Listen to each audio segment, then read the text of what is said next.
Yeah, we designated spitters live every week. Live, designated homie, cause we spit heat. We designated spitters, Francis and Pete. Yes, talking Yankee baseball, hip hop for the streets. Yup, we designated. Yup, we innovative. Yup, we designated. Spitters time that you know. Yup, we designated. Yup, we innovative. Yup, we designated. Spitters, let's start the show.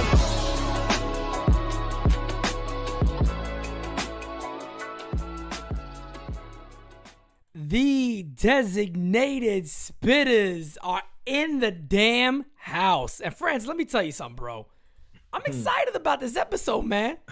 Antonio Gomez, my best friend. Oh, yeah. That's my right. best friend, fam. We got the bestie in the building, ladies and gentlemen. Hey, man. You guys stay tuned, man. Come on. Who would have thought? Who would have thought? I don't know. Who would have thought? But coming up. I know the haters is out there. They didn't think we was going to have no Antonio Gomez. Oh, man. Hey. Rod Thompson. I got to shout out my boy Rod Thompson real quick. I forgot to do this, Rod. That's my bad. I can't believe I forgot this. So the other night, right, when I was on it with Ozzy, we were talking and we got reported and we got shut down. Rod hit me up and he goes, Pete, do me a favor, bro. Go on there and talk that shit, bro. I said, what do you mean? He goes, let those people know that ain't nothing stopping NyynewsTV. And I said, you know what, Rod, you're right. I'm going to do it. I didn't do it, Rod. Just came to my mind, fam. I forgot. But I'm going to just say it right now. The train don't slow down. That choo-choo, you going to hear that shit for a minute. It ain't going away, baby. It's a fact. You could shut us down. You think Ozzy? Nah, Ozzy was cool. Ozzy had to go play with his grandkids. He all right? Ain't no problem. Okay? That ain't no problem. Gang is still here. We're gang. Listen, man. We okay. Clap it up for Ozzy, Jr. Clap it up for Pete Seminary. Who else do you know was giving you guys that kind of coverage? We don't got no baseball. Nothing. We don't got no baseball. It ain't even me and all of us. Look at the content we all delivering for everybody. No baseball man. right now. These cats are talking about mediums or whatever the hell they talking about. I'm talking about y'all covered the city that Caribe, bro. That was dope. Like did, the final. I haven't seen. Listen, forgive me if I'm wrong or whatever. Listen, this is what it is. But me personally, I haven't seen it. I didn't see anybody else covering that or whatever. I think that was dope, man. NYY News was able to cover a couple games, give people some baseball. You guys know a lot of those players that were playing in that tournament, guys. Yeah. Like that's huge. Like that was dope. I don't see anybody doing that, so I was like real proud of the team there, and like always proud of the team, man. Y'all talking about having Ozzy break down games and shit live, bro. Ozzy, I mean, like even some of the clips. Like unfortunately, what it did is when we got shut down, we were just passing well over 100. I think we were like in 120s, 121, and then when it got turned off, it affected everything because I couldn't go do tweets. I couldn't do this. I couldn't do that. And then we had to restart a brand new one.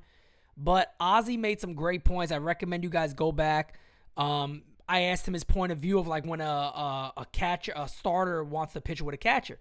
And he had a great opinion of all that stuff, man. I put that out there. He had a great opinion of it. It's like, you know, well, that's, you know, one of their, or whatever, you know, listen to Ozzy's own words on that. But yeah, don't give it to them. They got to go check the video out. Go check that shit out. Go check it out. Go stream it. Go pull it up. Go listen to Ozzy. But man, I'm telling you what, I'm excited about today's episode. I can't wait till you guys get to see my new favorite Yankee prospect, Antonio Gomez. My dude, man. Sir. All day, my guy, Antonio Gomez. You guys are going to see. But first, we got to start off with this whole drama, the saga of Major League Baseball and the Major League Baseball Players Association. Major League Baseball requesting a medium to come in and kind of mediate, a mediator. There you go. Mediator. There you go. A medium. Isn't that like, what is the medium again? That's medium is like. Is that the spirit people? I was thinking that was. I think that's what it is. They bro. need Babe Ruth to come in. they gotta get Babe. They gotta get Jackie Robinson out here. Old commissioners that did it before of years past. Let me tell you something. Jackie would set these boys straight. I would think so, man. Babe Ruth would just be drunk and eat some damn hot dogs. He'd be like, y'all bitching over some money, huh? Right. Y'all bitching over some money, huh? Is this the type of shit you bitching about? Okay. Let me tell you what let me tell you something real quick. Tell you a couple stories. Let's go over something real fast. So that would be a different story. But yeah, a mediator is what they're talking about. The Players Association coming out. They all coming out in unison, being like, we don't need this shit. We just got to get back at the table and get things underway. Fans are taking their sides or whatever. Bro, I put out a tweet here. I say, you know what? At this point, fuck them all. I'm just tired of it. I'm a fan, bro. I'm a fan first. A tweet that was in the running for tweet of the week. It was in the running for tweet of the week. It did not win. It didn't make it. It didn't win. That's okay. But I tell you I what, wouldn't have said it. I tell you what, man. But you're right. I'm just tired of it, fam. I want baseball back. I want baseball back for two reasons, okay? One is a selfish reason, because of our network. We want to give you guys the best quality content that's available. And we need baseball even more to do that. Even though we're doing it now, we need more baseball to do it even more. And two, because I'm a fan of friggin' Major League Baseball. I want to see this game played on the field. Simple as that.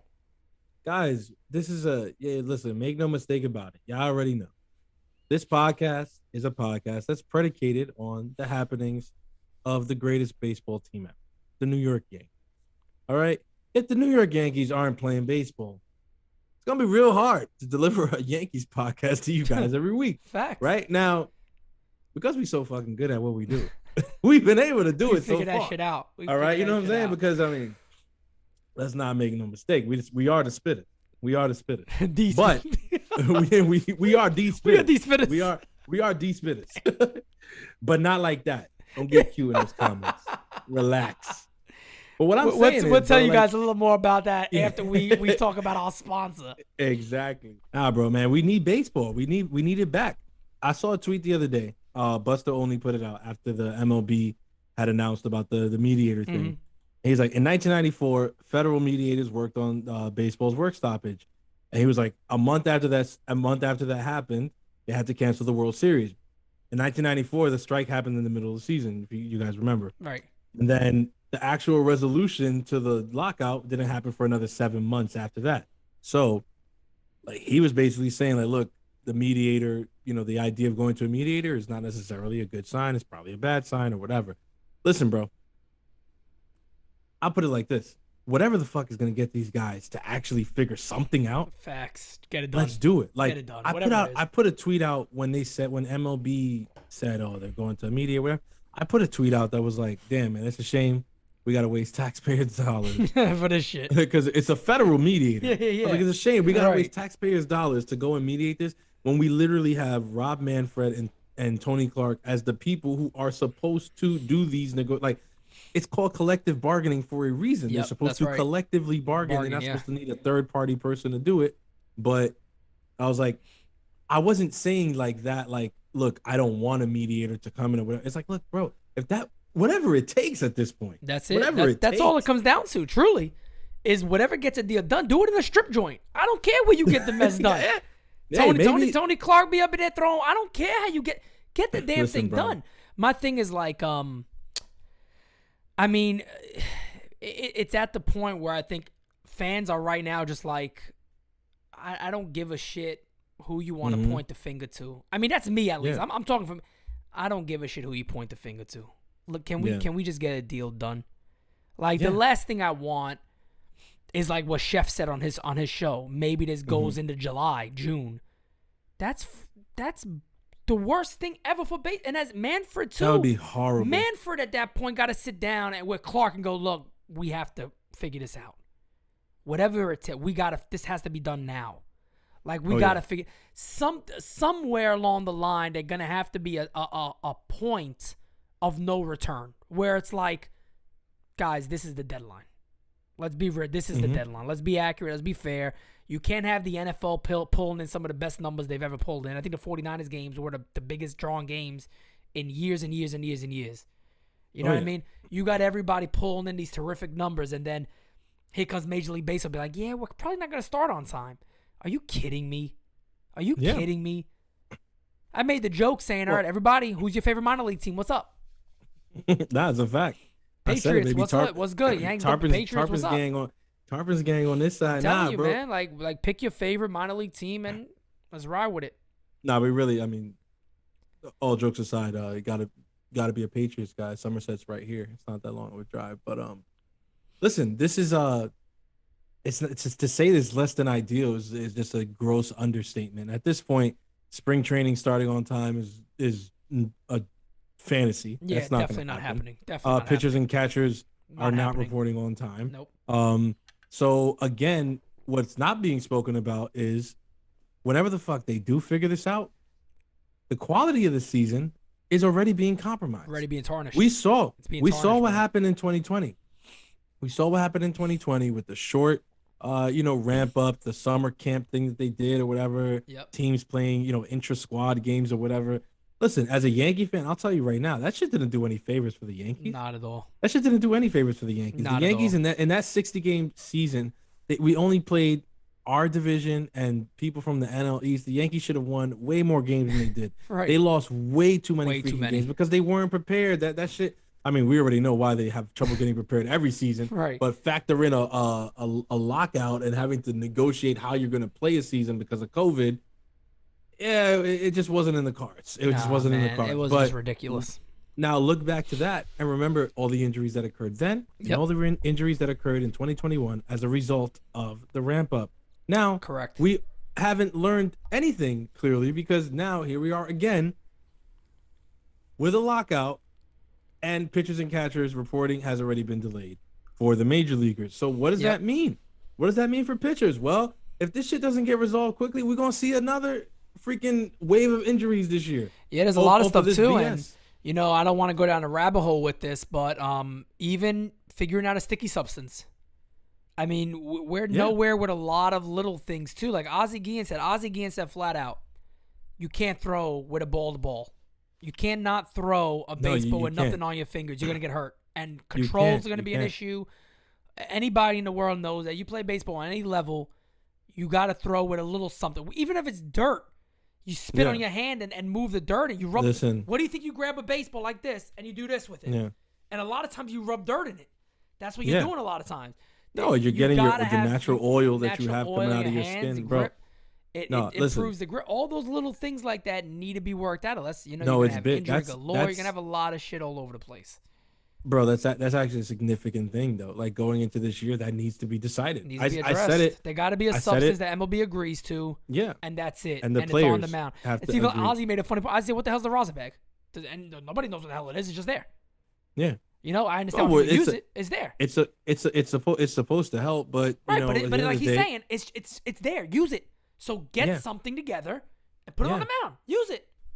And that's the thing. It's what I said towards the end of last year when with everything like going on with the Cole stuff, and it's like, look, they're gonna figure out a substance next year, and that's another big reason why I think Cole is gonna be way better this coming year because they're gonna figure out something that he can use to Cole SMD tour substitute the sticky stuff. But that's gonna be that's on the back burner right now because they can't discuss the core economics, which is the biggest thing in making this work. But it's just stupid. Look, this is bad. I'm telling you, it's bad. Like, when you got guys like, listen, if you're a Mets fan right now, you might say, oh, this is not, too bad or whatever. Like, I don't know. I'm not too worried. I think we're going to kill this year, but I'm a Mets fan. I'm a little worried. Max Scherzer ain't no spring chicken. Nope. I want Max Scherzer to have his regular, like, I want him to have his full fucking ramp up before he's pitching for my team. Yep. If he would have signed with the Yankees and this should be going on right now, I'd be like, listen, Max, the tweets are cute. I appreciate it. But what I would really like if you were at like pitchers and catchers, getting that arm loose and ready so that you don't get hurt at all because we paying you a lot of money. Yep. And we need you to be you. Facts. But and not just that, but DeGrom is also starting to show some wear and tear. And you about to have another shortened camp with him and Scherzer, and they're the top guys in your rotation. And nobody wants that. $70 million on those two arms stupid, alone, man. It really is dumb. And look, I'm not downplaying any of the things they need to get through. I'm not downplaying none of that. I'm not. But no, we realize there's some big issues. Yeah, and I understand the players. Hey, look, we want to take a hard stance. Last one wasn't good. Completely fair. They got fucked. Completely fair. Completely fair. But both sides will need to concede. Yeah. One of the sides got to come to the table. Whoever you want to put the blame on, put the blame on. I'm looking for us. I don't care about the millionaires. They're good. They're gonna be good no matter what. Exactly. I'm looking for us and us as the fan. and the people that want to see our live chats and the post games and the pre games, being able to get on there with us and call in and shit like that. We got so much fun stuff for everybody this year. It's like, I want to get that shit going. I want to ramp up for it too. We wanted to practice this stuff in spring training, but it is what it is right now. So, bro, we had plans. I mean, I don't know if we said it on air before. I don't think we did, but I'm gonna say it now. But we had plans. We were gonna be live on the scene for spring training 100%, right? for a couple. We were gonna go to a couple games and get some content and down there. See if we get and now it's like, or whatever the hell it is. You can see me yelling at Boone. Maybe I get another confrontation. You never know what the fuck happens. Bro, now we'll never know. We were trying to come up with this amazing content for you all, and now it's just like, what spring training? We're trying to wonder if Boone will punch me in the face or hug me when he first sees me. Exactly. Can you imagine? And we wanted to have that moment live. Would that be good for our channel or bad for our channel? I think it'd be amazing. Cincinnati brawl. I think if you and Boone brawled, it would be hilarious. Is John Boy would have to break it down. Oh shit. Yeah, and then right here, the Salmonetti source throws a pretty good right hand. I didn't know he had one of those. Right. You better be careful with him. Man, that left shoulder seems pretty healed, and I thought he was in rehab, but he's throwing that left hook pretty easily.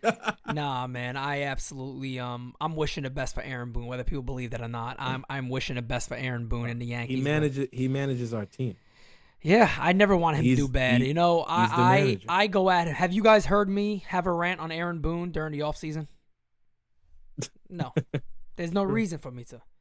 I don't hate Aaron Boone. I don't dislike Aaron Boone. It's fun to joke about it because right now we're in a lockout. But I want Aaron Boone to do his best. And, when I saw him that night, I was going to bring up the wild card shit to him. But I was also going to say, hey, I do, I'm very hard on you, but I do wish the best for you. Now, if he heard me talk about his wife, if he punched me in the face, I'm cool with it, baby. I'm cool. Get it in, Aaron. You know what I mean? Pete, you my guy. Been a couple choice conversations about Booney that I don't know. I'm telling you, fam. He might have to let one or two ring off. I told you. He hit me with a 1-2. You know what I'm gonna do after that? I'm gonna shake his hand and say, bro, I respect you even more. I didn't think you had it in you, fam. I didn't think you had it in you, Aaron. He ain't knocking me down, I'll tell you that much. I put money on that. I don't think so. You a fighter, man. BX bread, you know what I'm saying? He ain't gonna knock me down, but hold up. That was a ring. That was a call. I just got a call. I heard that. What's up? Did you hear that? I did hear that. Yo, there it goes again. Who is it? I think that's the call for clean balls, Pete. The call for clean balls. Balls. Are you kidding me? Balls? Yes. You said balls? Yes, sir. We said balls. Got the call. We are. Support for Designated Spittaz is brought to you by Manscaped, who is the best in men's below-the-waist grooming. Manscaped offers precision-engineered tools for your family jewels. Manscaped recently launched the Ultimate Men's Hygiene Bundle, the Performance Package. Join over 4 million men, I had a burp in between, worldwide who trust Manscaped with this exclusive offer for you. 20% off and free worldwide shipping with the code SPITTAZ at manscaped.com. That is SPITTAZ. You see it on the screen right down here. If my math is correct, that is about 8 million balls. Those are a lot of balls. A lot of testes. A lot of testes out there. And I tell you what, man. I enjoy Manscaped. Listen, man. That's more jewels than an Atlanta rapper. Use code SPITTAZ, baby. Use the code. Use code SPITTAZ. The code. Listen. Hey, ain't nothing like some good old ball deodorant. Hey. I'll tell you right now. Stop playing with your stink ass. Right. Listen, we trying to help. We trying to help y'all out. No, this is for the person that got some stank ass balls. All right. Yeah, we trying to help y'all out. Okay, listen. Don't come at us with no nonsense. Listen, we're not trying to sell y'all some BS. Hell no, never. Pete is right. Go get yourself some ball deodorant. Ball deodorant, the lawnmower 4.0. Come on, do it for yourself. Do it for your lady. Do it for your lady. Yeah, do it for your lady, man. You know what I mean. Oh, by the way, I'm gonna share this real quick. This ain't no bad story. It's just funny. Simonetti After Dark. No. It ain't even the city. It ain't even the Simonetti After Dark moment. I'm fucking with you. It ain't even Simonetti After Dark moment. We made a joke a while back about Spittaz and why we were joking around about it. So you guys think about this, right? Manscaped comes to us. We get this whole deal in place, and they're like, all right, what's your code? And I'm saying, what we do? Maybe D Spittaz and shit? We're talking about something you like shave your balls and shit with. And you talk about D Spittaz. Use code D Spittaz. Use code D Spittaz. No, what is that shit? Spittaz is still kind of odd. But it's our shit. All right? Yeah, Spittaz. exactly. You guys see right there. Look, I'm gonna throw it blah, blah, blah, blah, blah, all over the screen. That's right. Bam, right on Francis. Now it's on me. There you go. Now it's right below us. Use that code, fam. Go get yourself whatever you want to choose. Look. Yeah, man. We got the products. They got great products. Terrific. Yeah. Terrific, fam. Terrific. We're not like I said, we ain't gonna push no BS on y'all. Come on. And let me tell you something. This is DS, not BS. Damn right. BS is those CBA negotiations. Facts. The other thing too, that ball deodorant, it's not a fruity smell. Which I would have been like, that ain't really my thing. I have a funny I went to Bath and Body Works. Bath and Body Works, right? During COVID. One of my favorite I think stores. I wrote about this. I like that store too, but ever since this moment, they got me really hot, right? A lot of things get me hot, but anyway. I go in there and this was during COVID, and like, oh, we gotta spray your hands with sanitizer. Interesting. And I'm looking around like, yeah, but I just left Macy's and I, put regular hand sanitizer on. And they sprayed on my fiance's hand. I'm like, and I'm looking around saying, I ain't spraying that shit on my hands. I smell like damn fruits. What is that? I don't put that shit on my body. Like, that's not, to me, everybody else could think differently. To me, that's like woman shit. I don't like that smell. I don't like that smell on me. He's a grown man walking around smelling like a bowl of tricks. It's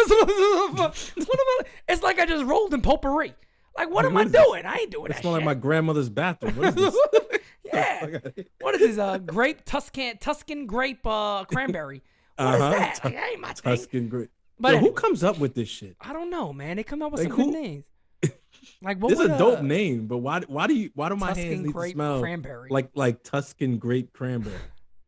Like, if I'm at a restaurant and they're like, yo, we got this Tuscan grape cranberry reduction sauce, I'm gonna be like, yeah, throw that shit on there. Yeah. But don't pour that. I don't need my hands to smell like that. Don't pour that shit on my neck. You got a date. You tell me, yeah, baby, this that Tuscan grape cranberry. I'll put a little whiskey on me. I'll throw a little whiskey on me or something. You know what I mean? But I don't know about that's a trick. That's an OG trick for you youngins out there. Try it. You know what the crazy thing is though? That's like me making a smoothie and just dumping it on my face. Like, man, I'm ready to go out. Let me just wash this off. Now I'm ready. I smell like my banana yogurt smoothie. I'm ready to go. Every time you walk past somebody, they're like, all of a sudden I have this sudden urge to go to Jamba Juice. What the hell is going on? What is that? Damn. I wonder what that is. But without further ado, guys, ladies and gentlemen, buckle up. Tell them. Sit back and watch. I feel like, Francis, I don't know about you, this was my favorite interview I've ever done. Favorite interview I ever done. And we've done some good ones, guys. Come on now. Guys, you know, when the Spittaz get on there, we always going to be who we are. But sometimes for the guest, it's kind of like, damn, these guys are a little bit much. Especially me, I go a little crazy. Like, these guys are a little bit much. Antonio Gomez is as nuts as we are. Antonio, I love this dude, man. He's with the shits. He's with the shits, man. He's with the shit. Y'all about to see just how much. That's going to be a new segment. Let's find out if you are with the shits. With the shits. Matter of fact, book that shit. The next that's gonna be it. We got to throw that in every interview going forward. Man, are you with the shits or not? It. Are you with the shits or not? Antonio Gomez is with the shits, fam. 100%. No doubt about it. No doubt Young about legend. It. So, guys, without further ado, check out me and Francis' interview with the one, the only top Yankee prospect catching Antonio Gomez. Feel it this season. New York Yankees catching prospect, Mr. Antonio Gomez. Welcome to the Spittaz. Thank you. Yeah, that's right. Thank you. That's right. Thank you. How you feeling, Antonio? You ready? You guys about to go out to camp? Yeah. Right now, I'm actually in Tampa. I'm working on the development camp complex and just working. I've been working. I've been doing this sport all of my life, and I just wanna play. Antonio, I am extremely excited to have you on.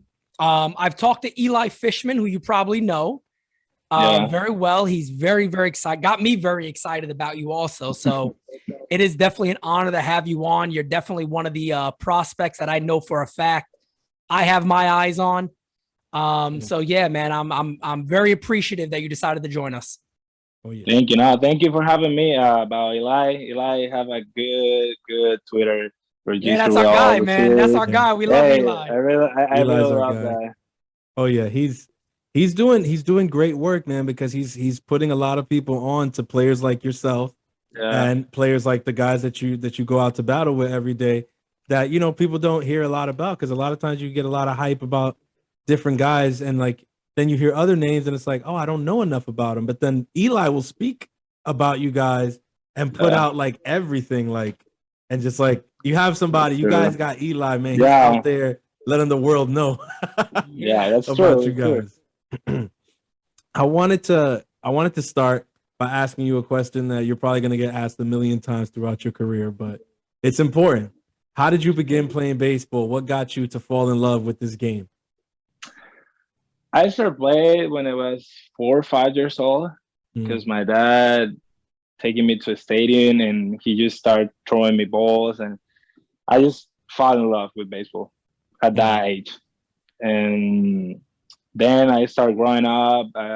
When I was 12 years old is when I decided to say, like, I wanna be a professional player. I wanna dedicate all of my time in that sport. And at that time, it's when it was started, like, go to academy, and the scouts started watching me, and I love baseball. Yeah, don't we all? We really love baseball, man. Yeah. I got a question for you. I talked to recently, actually, on our network right now, Ozzie Guillen, fellow Venezuelan, is on our network. He does a show with us, and he talked about growing up in Venezuela and how it was like playing baseball and learning that. And then he became, obviously, the first Latin-born manager to win the World Series. Yeah. Do you carry a lot of pride with you about when it comes to being a Venezuelan baseball player? Yeah. Venezuela is a baseball country. Yeah. You know what I mean? Like, a lot of the best baseball players are from Venezuela, like Miguel Cabrera, Luis Aparicio. They got a lot of many players so good. So when you are Venezuelan and you decide to be a professional player, you have that weight in your shoulders, Yeah. So you're just trying to be the best as you can. Yeah. Every day, because you have that responsibility for your country. Yep. And yeah, I'm a Venezuelan and I feel so proud of my country. Good, man. You should definitely. You should. It's definitely a baseball country. Me, myself, yo soy dominicano, así que ya tú sabes, like, it's the same thing. Yeah, I know. Baseball country. It's in our blood, and it's like, yeah. I grew up playing, obviously, wasn't as good as you, but I love Dominican too. I was there like 3 months ago working with Fernando Tatis, sir. Oh, okay. Yeah. I signed his academy in DR, so I know a lot about your country. I love it. And I'm Italian, so we'll just make you pizza and pasta and stuff like that. You'll be all right. No, listen, we got the old school players. We got a lot of old school guys, man. He's lying to you. He's half Dominican. I am all day. He's half Dominican. He's full Italian, half Dominican. It makes sense. Trust me. Let me ask you, catcher, obviously, probably the most difficult position to play on the field defensively, right? So were you coming up, were you always a catcher, or is that a position that you just like somehow found your way to? But before I signed with the Yankees, when it was like 10 years, 9 years, I was like a pitching. Okay. Because people say, no, he throw hard, just put it in the hand of the mouth and throw. And I started throw, and I developed my arm. And then when I turned to 12 years old, my dad said, Antonio, you hit really good. So you can hit. Why not? You're a tall guy, and you got at that time, I was a little bit fat. And he said, you look a little fat. The fat always are catchers. And I started playing that. I started playing catcher, and I don't know. I love catcher. So, but before I was a pitcher. That's cool.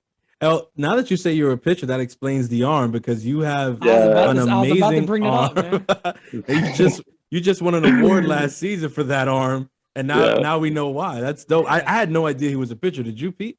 No, I didn't know, but after seeing that video of you throwing about 100+ miles an hour, I can assume you could probably been a pitcher at some point. Yeah. But one of the other things that you paired it up with very well is your pop time. So for a catcher, again, I was talking to Ozzie Guillen Jr. the other day. I mentioned that. I said I'm going to talk to Antonio Gomez. He's a Venezuelan Yankee prospect.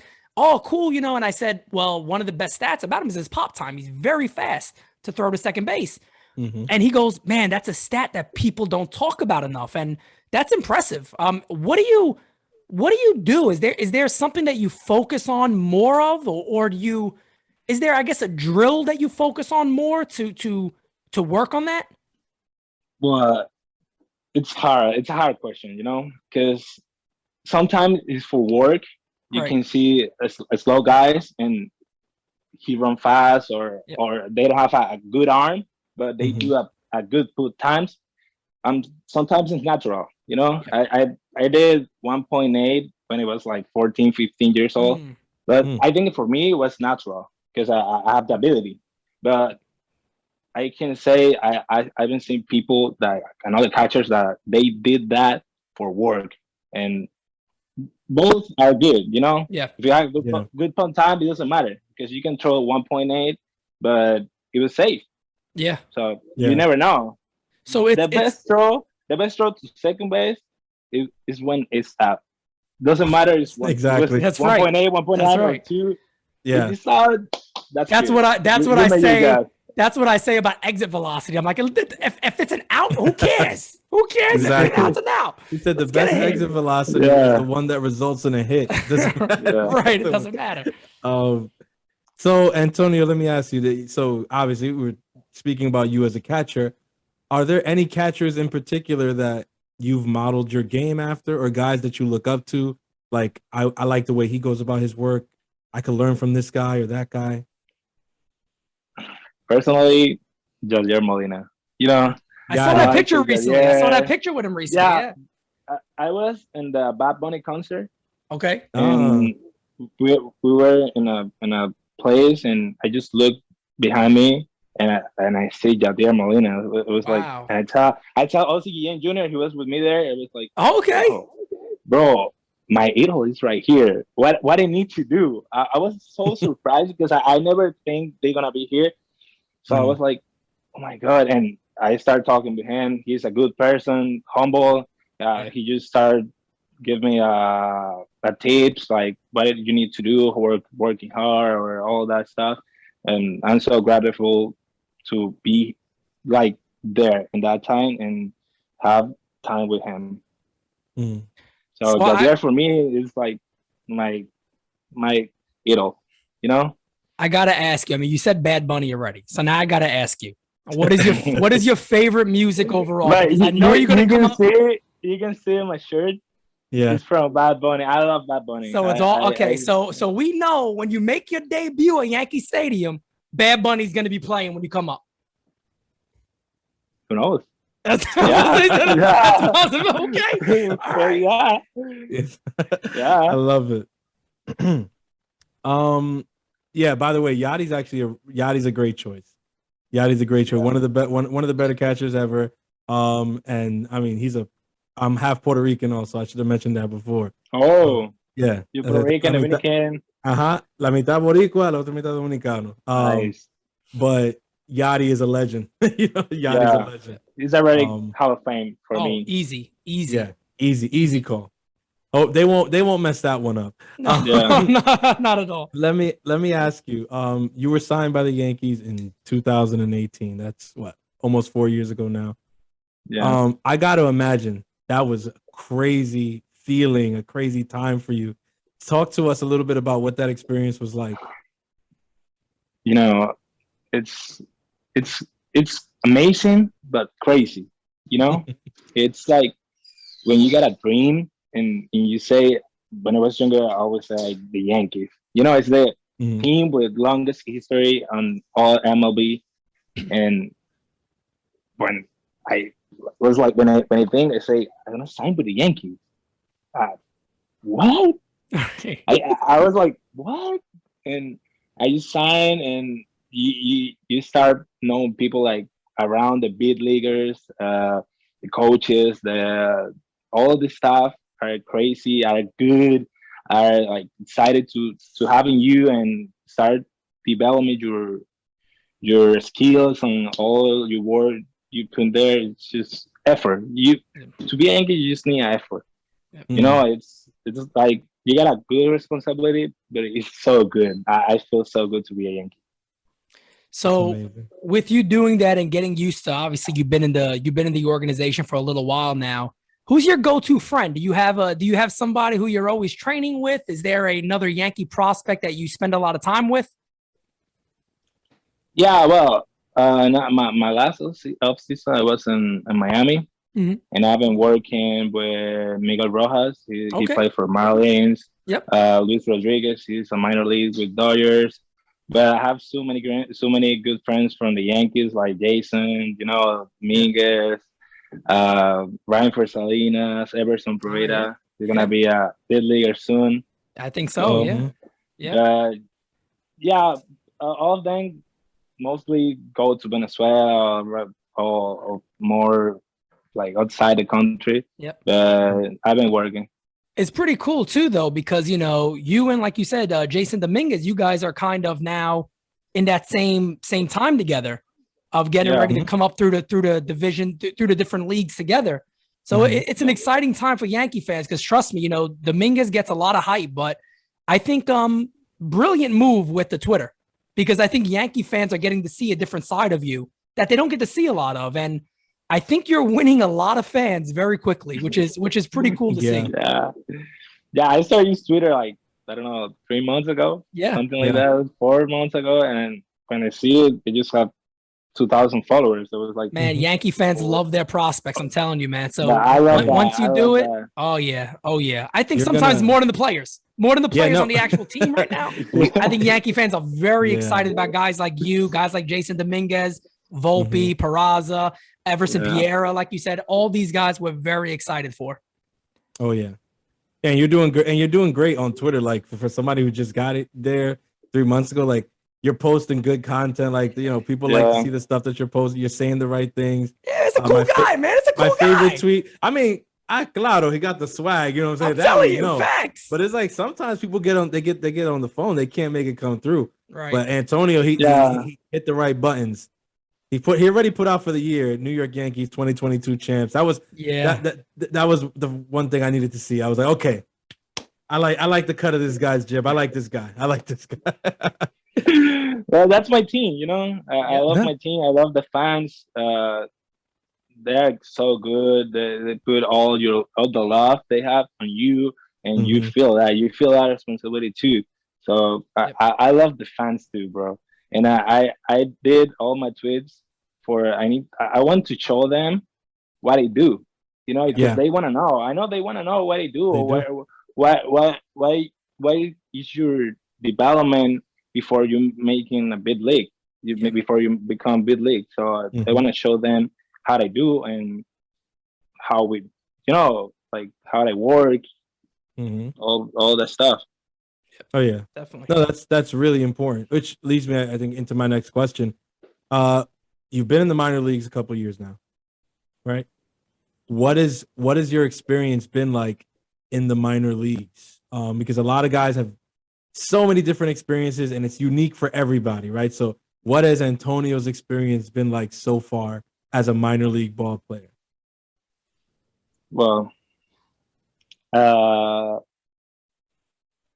a lot of you know, my first year was last year because my first year I had a surgery on my left arm. The second year was the pandemic, and last year I learned a lot. You know, I see baseball too different than my first year because I learned a lot about you learn about your teammates, and the other team that you're gonna play. Yeah. So I learned about hitting, about know your pitchers, now know the umpire, about the fans, because I never play with fans, and you go to OA and we play the finals and we have like 3,000, 4,000 fans. I was like, oh my God, I never played with fans. And that was so, you know, you go through to learn in every level. You know, that's why you got low A, high A, double A. So you're gonna start learn and learn and learn. When the team say you're ready, you're gonna play in big leagues. So I think I learned a lot about the fans, about the passion, about pitchers, and control the zone when you hit. Yeah, I know that's a big thing too for the Yankees with controlling the zone and hitting the hard strikes, hitting the strikes hard. Is one of the things we hear guys like Dylan Lawson say a lot, and things like that. So I guess the question I have for you in your first year in the minor leagues, what is something now that you know about yourself that you want to improve next year? I always like to improve on everything. You know, I'm trying to improve on everything. I don't feel like comfortable. Like I know I had example. I did 1.8 last year. I'm good. No, I want to do 1.7. You know, I want to improve on everything. Yep. Doesn't matter if it's good. When I be perfect. You know, for me, there's no limit. Yep. But especially like my strike zone. You know, I've been doing a lot of swings with balls, and I just started making my adjustments mentally because hitting is so mental, you know. Yeah. So strike zone, control my strike zone, and receive all the pitches. Perfect catch and everything. That's my mental for next year. I like that approach. Improve across the board. That's a great mentality to have. It's a great way to look at it. And it's going to show numbers are just going to ding, ding, ding, ding, ding. Exactly. It's going to serve you well. Do you like MLB The Show? Do you play? Yeah, it's so bad, actually. I'm good at Warzone. I like Warzone. Warzone, okay. Yeah. Okay. I was about to say MLB The Show is one of those games where I never dare to play online. I'm like, I'm not playing against nobody else. I'm so bad. I'm so bad. I started playing with my teammates, but I'm so bad. I made like 10 runs in the first inning. I say, no, I can't. I can't. Have you so you like Warzone? Have you played with Glaber at all? I know he's a big gamer. No, I never played with Glaber. I played some other big leaguers like Severino. Yeah. I always play with him and other ones, but not with Glaber. We gotta get you and Glaber connected, man. You gotta see. Yeah. Who gets the crown? Who gets the crown? I see him the complex around walking. He's a good guy. He's very humble. He always say hi, hey. But no, I never like go out or hanging out or playing Warzone. Yeah. All right. We got to make the Warzone thing happen. Let me ask you this. You spoke a lot about, you know, how you receive pitches and like and about how things you want to improve going into the season. But one of my favorite questions, especially like when talking about catching, is your relationship with the pitcher and how difficult it is to catch different pitchers. So who has been the toughest pitcher to catch for you? Who was the toughest pitcher to catch for you last year? Last year, I don't know. I can say the name. I think all the pitchers have something specifically like something for it's them. Like every pitcher have something unique. You know, this pitcher you need to put like your position need to be like a bit more side, or this pitcher need to be like that. But I think all of them are good. Not like hard to catch. They are also good. They are professional, you know. Yeah. I can say the name. So each of them, each one kind of had like something that made it a little tough, but it's like, okay. Who was the toughest pitcher you faced as a hitter? I don't know. I think Severino. Maybe. Ooh. Yeah, bro. Oh, Louis. Yeah, Louis throws that smoke in that slider, man. I was going to say, combination. How was that? He got five pitches. He got 5 pitches. Yeah. He got fastball, slider, mini slider, changeup, and then slower changeup, something like that. I don't know. He has so many pitches. He's one of those guys. He's one of those guys that you need that thing on MLB The Show that says guest pitch, and if you get it right, you gotta hit it. Because if you don't, you're in trouble. But real life, you don't have that. Oh yeah, and he's so smart. It's like you don't know what he's gonna throw. You know, he can throw every pitch on every count. And, Like, and he seems to have an amazing confidence about himself. Yeah. When he pitches, which probably makes him even a little bit intimidating to face. Intimidating. Mm-hmm.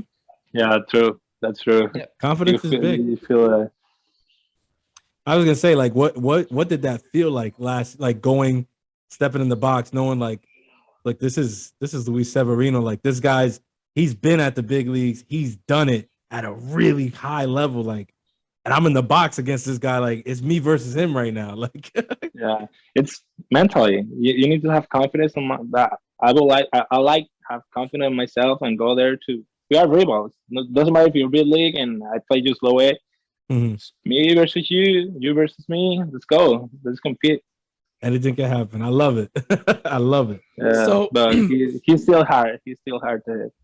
All right. See, my he's still hard. My mind goes all over the place. So early on, I told you I'm the Italian guy right here in this room. So I got to be the one to ask this question. Okay. What's your favorite food? Is there a go-to Antonio Gomez food where it's like, I'm hungry, I'm going to this place, or I'm eating this type of food today? Well, when I have my mom with me, say my mom cooking. No, so it doesn't matter what. Hey, that's always the best answer. Yeah, but if you end the season and just me, Chick-fil-A. Chick-fil-A, okay. I respect it. Chick-fil-A. Listen, Chick-fil-A, I'm with you on that. It sucks. Francis, by the way, there's a Chick-fil-A in Times Square now, isn't it? Is there? There is a Chick-fil-A in New York. It's probably like 5 times the price of regular Chick-fil-A everywhere else. Listen, bro, I was gonna say, like, I'm a huge Chick-fil-A fan myself. Me too. I love the tenders. Yo, the nuggets for me, bro. Oh, yeah. The sauce. The sauce. Chick-fil-A sauce. Gotta have the sauce. Gotta have the sauce. Come on now. But the worst thing for me is like when you get that itch, you get that feeling. You're like, oh, yo, you know what I really want? Some Chick-fil-A. And you look at the calendar, it's Sunday. Oh, and it's Sunday. Yeah, they close. Yo, when you get that taste for Chick-fil-A and it's Sunday. That's the only bad thing. Oh man. You start hearing one of those sad songs in your head. Mm-hmm. Yeah. Sometimes Sunday I say, I'm gonna order Chick-fil-A. Oh, it's closed. Yeah. Oh my God. It's so bad. And now everything else looks so bad because like you wanted Chick-fil-A and you got because your standard is so high. And then it's like I gotta settle for like KFC. Like who wants that? Nobody wants that garbage. Come on. Listen, Chick-fil-A is gonna end up sponsoring us. It's just gonna happen. Yeah. Right now we got Manscaped. Manscaped out there. Manscaped. It's just the beginning. Antonio, let me ask you. We mentioned like some of your tweets already, you know, so far since you've been on Twitter. We've been like pumping up, you know, the fans and things like that. But I want to switch the angle, right? And like put that on you. Like say we're in the future and you've just been named the starting catcher for the New York Yankees. What does that mean to you after everything you've been through, like to make it there? What would that mean to you? Could be an honor, you know. Mm. I will like the people have my last name and their backs, you know. That's what I dream. Mm-hmm. So it's an honor. It's a big team, and I want to be a champion, and I know the Yankees can. You know?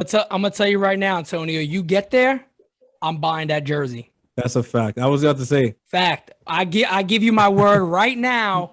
You get there, I'm buying that jersey. I was gonna say we make that. We gotta make that. We're making that deal with you, man. Since you're here right now, we're talking about this now. When it happens, because I don't believe in ifs. No, it's gonna happen. It's when. When it happens, I don't buy very many Yankees jerseys with names on the back, but I'm gonna get yours with the name on the back. That's what we're gonna do that. Me too. Thank you. Facts. Thank you. Let me ask you this. And by the way, too, if baseball at that time has like advertisements and the Yankees do it, I'm gonna get a Chick-fil-A patch just to remember this conversation. And I'm gonna put it right there in the arm, fam.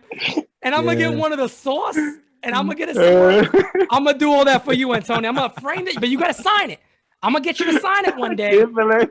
Chick-fil-A right there on it, and I'm gonna frame it. At that time. We gotta get Chick-fil-A at the stadium. All right. That's what we need. We need Chick-fil-A at the stadium. I don't know if that'd be the best thing to have at the stadium. You know, we want our players eating the best, but Chick-fil-A is pretty good. Yeah. So going on that same line, right? When you do make it to the show, who's like a player that you're like dying to meet? Who's a big leaguer right now that you're like, oh man, like I can't wait till I make it because I can't wait to meet this guy? Well, I can say I'm a player that it's not a big leaguer now. Oh yeah. Whoever you want to meet. Dustin Pedroia.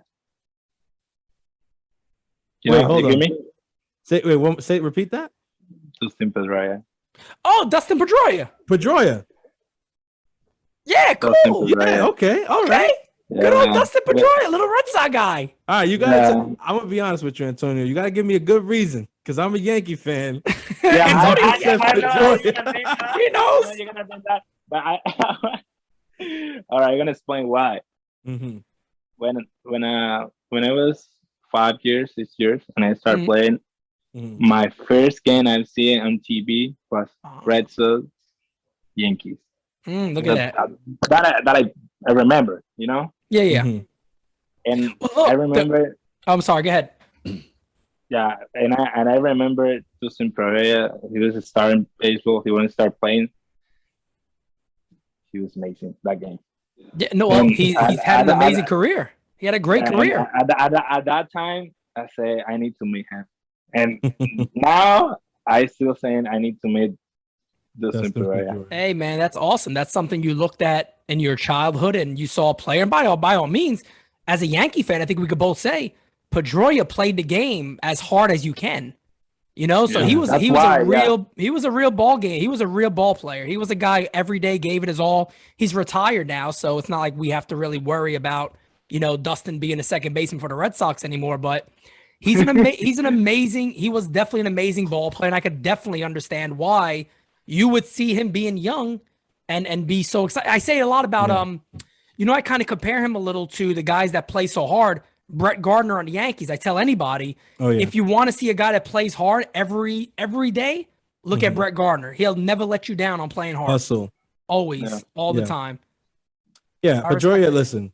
Pedroia with you know, all jokes aside, one of the greatest like hustle players like you'll ever see. He was a real ball player. Gave it his all. And he just was a real player. Like he was a real ball player. Like in Spanish, pelotero, everything is like, so it's like, and I know like when I'm looking at somebody and we're watching a game and we're talking about a game, it's like every now and then you'll see a guy who just be like, ese es pelotero. Like he just looks like it. Pedroia was one of those, like you just looked at him and was like, that guy's a baller. Like he's, that's it. You know what I mean? So he played hard. He played with pride. You know, he's a player to follow. You know what I mean? Mm-hmm. All right, I'll give you that one. Let's say current Yankees right now, right? Say you get called up right now. Obviously, you know, when this happens, it might be a different team, but going by who's on the Yankees right now, like who's the guy that like would be one of the first conversations you want to have when being called up to the big league team? First guy? Mm-hmm. If you asked me that like 5 years ago, I will say Cesar Sabathia. Now Jerry Cole, of course. Oh, Jerry Cole. G Cole money. Jerry Cole. G Cole money. Yeah, that's a good first conversation to have. That's gotta be a fun fastball to catch. Yeah. I would love to catch him. Is there, I mean, I know who is, maybe you could tell us this because you see a lot of the guys, you catch these guys that are in the minor leagues. Who's one of the guys that are in the minor leagues that, you know, I guess I'm trying to word this right, that have, I guess what I want to say is what starting pitcher that you catch in the minor leagues, even like when you're catching him in a bullpen, you're like, damn, this guy got really good stuff. Like you know, a starting pitcher or pitcher? Pitcher overall. Who's the guy that you catch that you're like, wow, this guy's really good. Like his stuff is amazing. Look at that stuff. Icy guy. Okay, John Loizaga. Okay. When I catch him for the first time, I was like, yeah, he's a good leaguer. Oh, I think there's a lot of major league hitters agreeing with you right now because he was nasty last year. Nasty. Yeah. You can see him or you catch him. The difference, between minor league and the big leagues. The consistency, the B-roll, the movements. You can see everything behind the play, and you say, yeah, he's a big leaguer. That's why he is a big leaguer. And last year he became a real fan favorite. Everybody loves Johnny Lowe. So it's definitely that's a great answer. I'm happy to hear you say that because we don't get that experience of talking to a catcher who actually who caught these guys. Exactly. So hearing that's pretty cool because we see it on TV and it looks nasty. I can't imagine catching it. Yeah, that's true. It's gotta be a big difference. When it's hard to catch, it's hard to hit. Oh yeah, of course. That makes sense. No, the catcher's perspective is probably one of the most interesting when it comes to talking about pitching, right? Because nobody sees it the way the catcher does. Like the amazing thing too about catchers, Francis and Antonio, is some of the greatest managers in baseball history have been catchers. Throughout time, catchers really know the game. And I think the one thing catchers got to do, they got to be somebody that can build a relationship because it does become a relationship with your guys. So it's very interesting to know something like that and get a feel of another catcher of what he sees. So, that position is an amazing position, especially when you're successful. That's why, like when you brought up Yadier Molina, I'm like, yeah, the guy's done it for so damn long and has been the best really at that position and playing that role. So it's an amazing position, man. But you really seem like you got a lot of the qualities for it, man. So, I mean, I'm even more excited now after talking to you than I was before, which is pretty awesome. I hope Yadi becomes a manager. I think he'd make a great manager. Yeah, that'll be good. Speaking about managers, the Yankees made some huge history so far this offseason and in general baseball history when they named Rachel Balkovich as the next coach of the Tampa Tarpons. So if you do start the season there, she'll be your coach. How excited are you to be a part of this team that's gonna make history one way or the other because she's gonna be at the helm and that itself is already noteworthy? It's so excited. I've been working with her last year from spring training until they promoted me to Tampa because she was in extended Florida Complex. That's the new name. Extended spring training. And the new league of the rookie is Florida Complex League, right? She was a hitting coach there. Oh, the FCL. FCL, and she always be on you, and we are like 50, and doesn't matter. She always be on you, and I was like, how did she remember? Like, I need to improve on that, and she has 50 players more. Wow, she's so smart. She always trying to make you progress so fast. She's funny. She has the music. She bragged about that already. She was like, yeah, the music is big. Like we have the music. She has my respect. Awesome. The only woman there and coaching stuff, and she has my respect. So I would love to have in her team. Now the question is, does she play Bad Bunny in the locker room? Yeah, of course. There it goes. Okay. I'm like, dude. I mean, he just said she had his respect. I was pretty sure. Yeah, I'm like, assuming. I was like, I gotta ask because anyway. if she didn't play Bad Bunny, I don't know about the respect. Yeah, I was like, oh, maybe not. But I don't know. I mean, you're a good coach. You're a great coach and everything, but you got to be a better DJ. I don't know. No, man. Listen. As a fan, I got to say it's exciting, to have our franchise making this history. But I do want to say it's super like reassuring listening to a player who has worked with her speak so highly about her, right? And the fact that you're so excited to be working with her now with her having this new role is like super reassuring and should be reassuring to all the fans who are going to listen to this interview, right? Because some of the things you said, like about how she can deal with this many players and still target one guy and know like, hey, this is what this guy needs to work on. Yep. This next guy needs to work on that.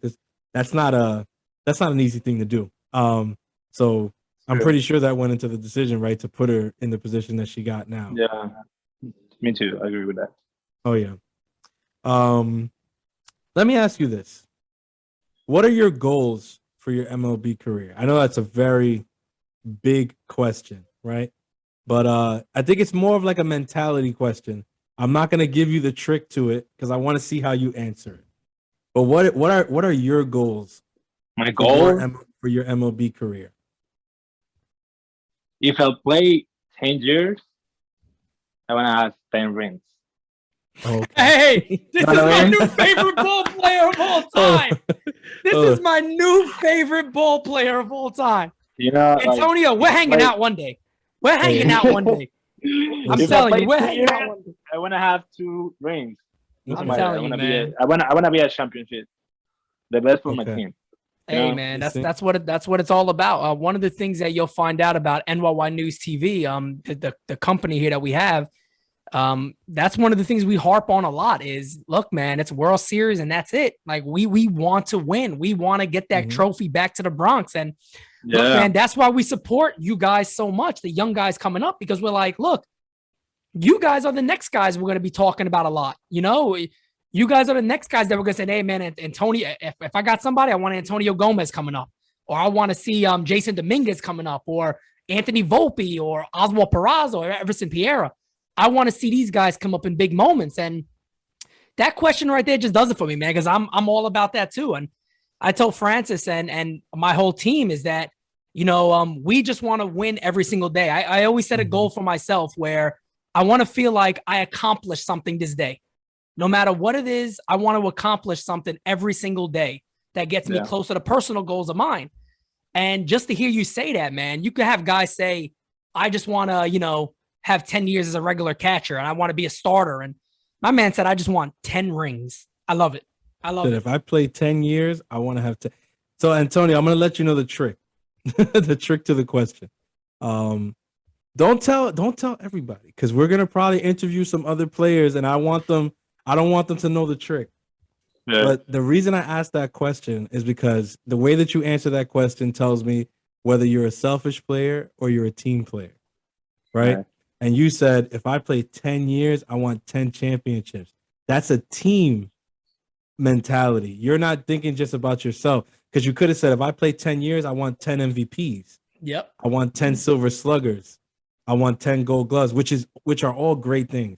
And I want you to win MVPs, and I want you to win silver sluggers, and I want you to get gold gloves. I want you to do all that. But as a fan, the number one thing I want to hear from the players on the team is that they want the championship as much as we do. Yeah. So you answered right. You got it right. But don't tell people the trick, because if they selfish, I want them to expose themselves. Right. I got you. Oh man. Let me ask you. No, go ahead. Sorry. That's the thing, When for me, my competitive mentality is just win. For me, it's win every day, win. Because it doesn't matter if you hit 4 homers, 5 Bs, if you blows for 4 for 5. Yeah. So if you go and you doing your job behind the plate, and doesn't matter if you got 4 strikeouts but the team win, the fans are good. The fans are happy because we win. It doesn't matter if you just got 4 strikeouts. And the next day, that's the good thing for baseball. You got everyday opportunity, or 4 opportunities, or 3 opportunities. But every day you have the opportunity to improve and do your job. That's why I love baseball for that. Yeah, and baseball's an amazing thing, man, because like you just said, I mean, you can have a day where maybe you don't get the big hit, right? Maybe you don't hit the big home run, but maybe you move the runner over from second base to third and that guy gets driven in. Or maybe you hit a routine ground ball to second base and a guy from third base scores and that's the winning run. I was watching the Caribbean series the other night and Robinson Cano was up. And in the first inning I think Dominican Republic was playing Mexico in the first game.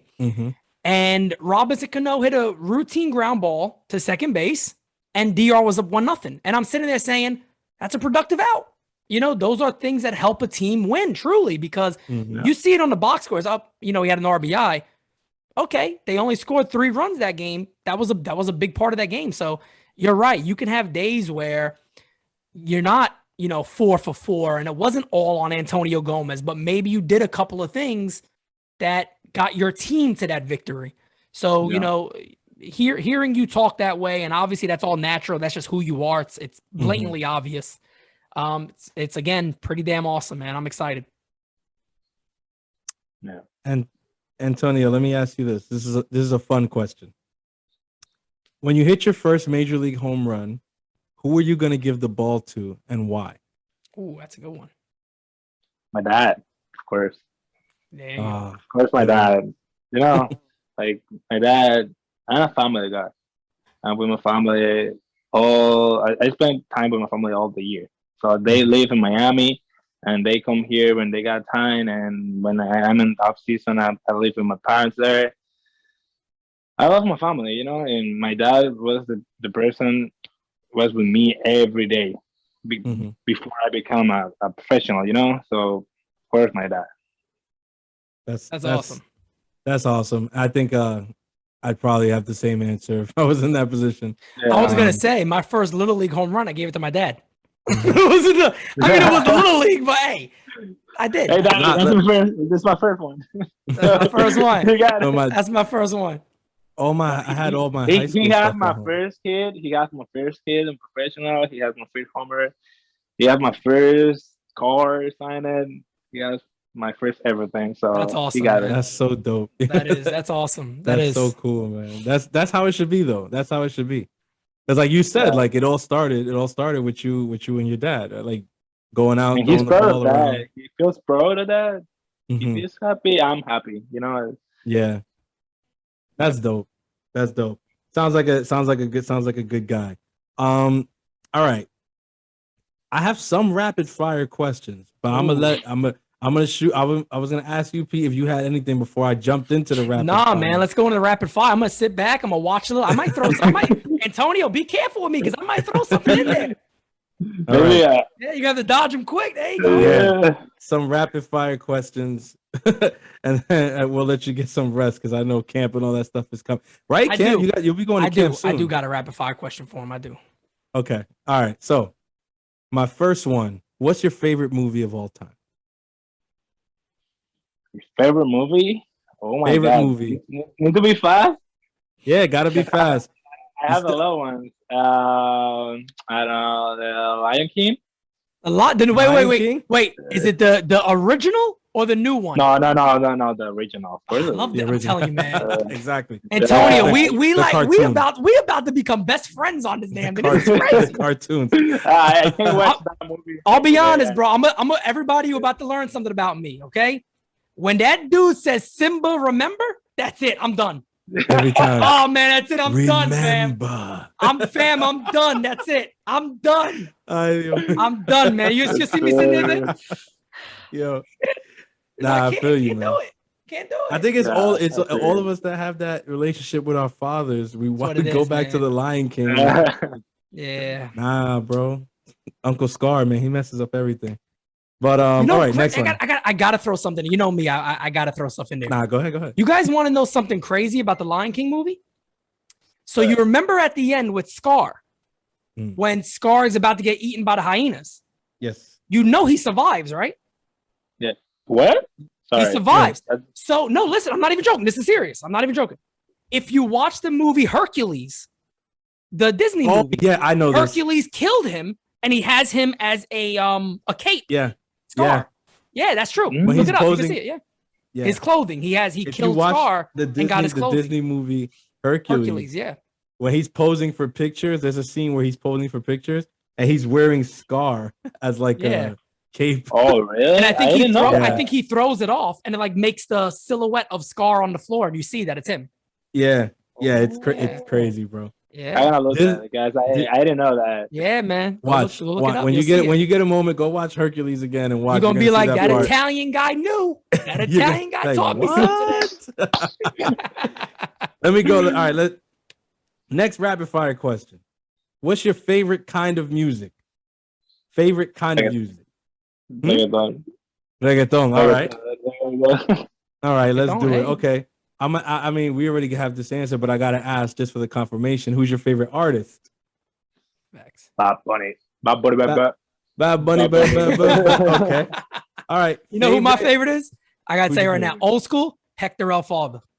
Oh, Hector was my dude back in the day, man. See, Antonio, my fiance is also Dominican, so that's where I get my whole Dominican side from. Oh, guys. But facts, Hector El Father back in the day. Come on. I was like, you don't look like you hear Hector El Father, but that's good. Nah, all of them. Every time, like, so for an example, he'll like when I meet people and they're like, or I meet like a Dominican person who never met me, or a Venezuelan or Puerto Rican who never met me, especially like in New York and stuff like that, they'll hear me start singing a song. Like, the hell he doing that? How you doing that shit? Like, I mean, old school bachata, merengue, everything. Like, it's all that's my favorite. Because my fiance, you know, like we've been together for almost 14 years now. So, wow, you know, yeah, it's the Latino lifestyle for me is, I always say, it's like a second home besides my Italian. It's like if I do something else, it's Dominican. Or if I go eat somewhere, I'm like, babe, no, Dominican food. Like, give me some mango or whatever. Yeah, 100 right there. You know, chicharrones de pollo, whatever. I'm like, yeah, let's do it. That's it for me. Oh my God, all day. I got it all right. Your phone was so shocked by what I just said, it just collapsed. Let me. So Bad Bunny's your favorite artist. What's your favorite Bad Bunny song? This is gonna be hard. Really? Una vez. Okay. Una vez. Well, yeah. That's your favorite Bad Bunny song. Yeah. Yeah. It's hard for me, like, because I'm a huge Bad Bunny fan myself. And somebody was asking me the other day, like, I know all of these songs. I know all of these songs. Like, I know. When I say I know everything. Like, all the songs I know. All things. Like, I don't know, 120, 130 songs he got. I know everything. But that's my favorite. He got the whole discography out there. He knows all of them. Are you gonna go to another concert? Well, maybe. I don't know. They got the one in August. They announced it. He got one March, but I don't know. He was just in the WWF Royal Rumble. WWE. Yeah. He was in the Royal Rumble. I think Brock Lesnar got him out. That's a big guy to throw you out. That's a big dude, man. Yeah, he's a big guy. That's a big dude, man. Antonio, what's your dream car? Dream car. Like, I want to know what car to look for when you're pulling up to Yankee Stadium. My dream car. Oh, G-Wagon. G-Wagon? Good choice, my friend. Good choice, my friend. Choice. The new one. Hey, looks so good. Oh, you look like, wow. You got a G-Wagon? Wow. What color? What color? When you buy your G-Wagon, what color? Black. Black. All right. Black, yeah. Listen, man. I like it. When you buy when you get your G-Wagon and you're here in New York, you're gonna hit me on DM, and I'm gonna put you in contact with my boy, and he's gonna wrap your car for you. Oh. Yeah. Right. We're gonna make it happen. Yo, but una vaina heavy. Watch, trust me. We'll talk about that offline. We're talking about that offline. Oh yeah, man. Because the rap, you gotta have the rap in the city, baby. You gotta listen. This is a good one. Well, first, I don't want to get you in no trouble, so let me make sure. Are you single or do you have a girlfriend? I'm single. Okay. Oh shit! So he's not gonna get in trouble. You gotta get the little horns. Exactly. All the girls watching the interview just went, "What? Oh my god!" No. So I just wanted to make sure we weren't gonna get him in hot water with this next question. Oh no. Who's your celebrity crush? Oh man. My god. Don't let me down here. I forgot the name. Oh my god! All right, describe her to us. All right, she made the Wonder Woman movie. Oh, Gal Gadot. Is that her name? Yeah, I would say Gal Gadot.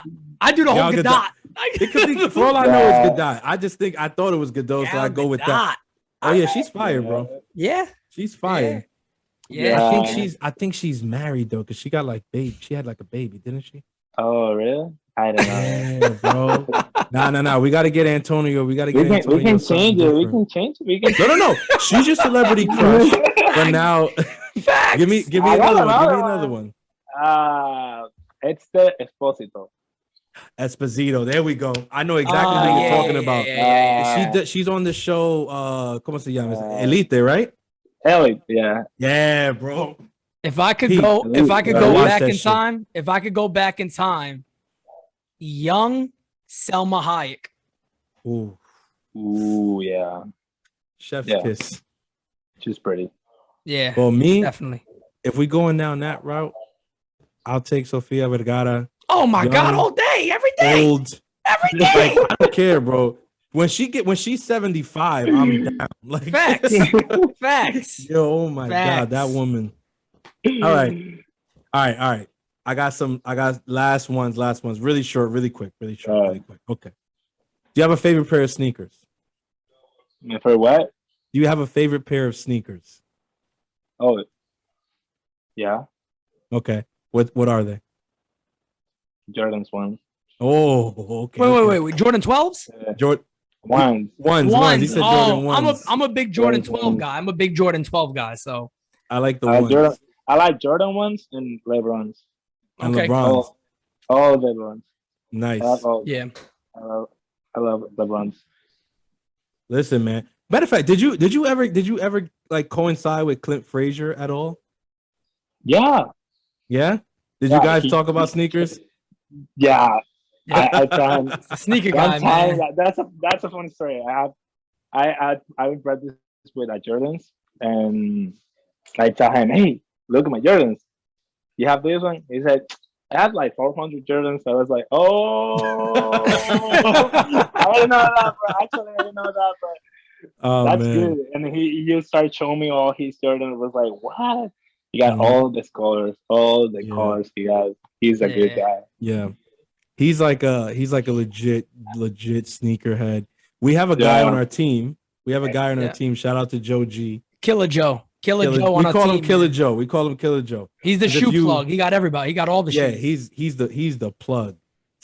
Antonio, when you come up to the Bronx, we got you covered, bro. We got you covered. I went to Sydney yard. Oh yeah, we got you covered. Facts. We got you covered. Our boy is the plug, bro. He'll get you whatever. This guy has it all. All right, favorite TV show. This could be now. TV's different now because there's Netflix and stuff. So just like a favorite series. But I like cartoons. I don't really watch. I like cartoons because when I'm the season like I'm done the games at 12, 11. I just put cartoons and that's made me feel good and go to sleep. That's why I like cartoons and I watch. Thanks. And that helped me to make my English better. That's SpongeBob, Rick and Morty. All these shows I watch it in English, and because they speak loud and clear and good words. Sometimes you watch All-Star or something like that on Netflix, and they speak too fast and say words that you don't know what they talk about. I was like, okay, I don't know what they talking about. When you watch cartoons, they just talk for kids, and that's why I learned English. My fiance, she tried that with me to like watch some Spanish novellas, and it didn't work too well, man. But I liked it. What's the show with the drug kingpin? It was popular. Señor de los Cielos. El Señor de los Cielos. Yeah. So I watched that, right, and I loved it. I was like, oh man, I love this show.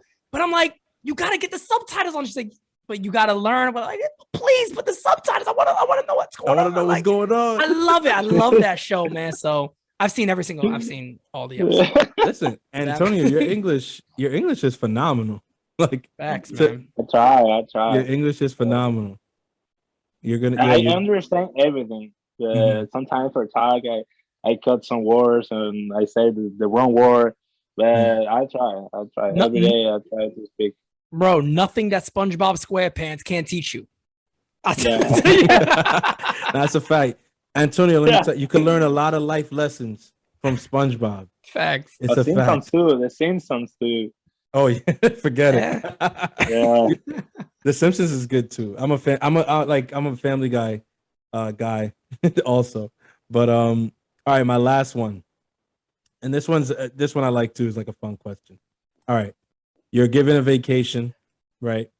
2 weeks, right? And they tell you you can go anywhere in the world, Mm.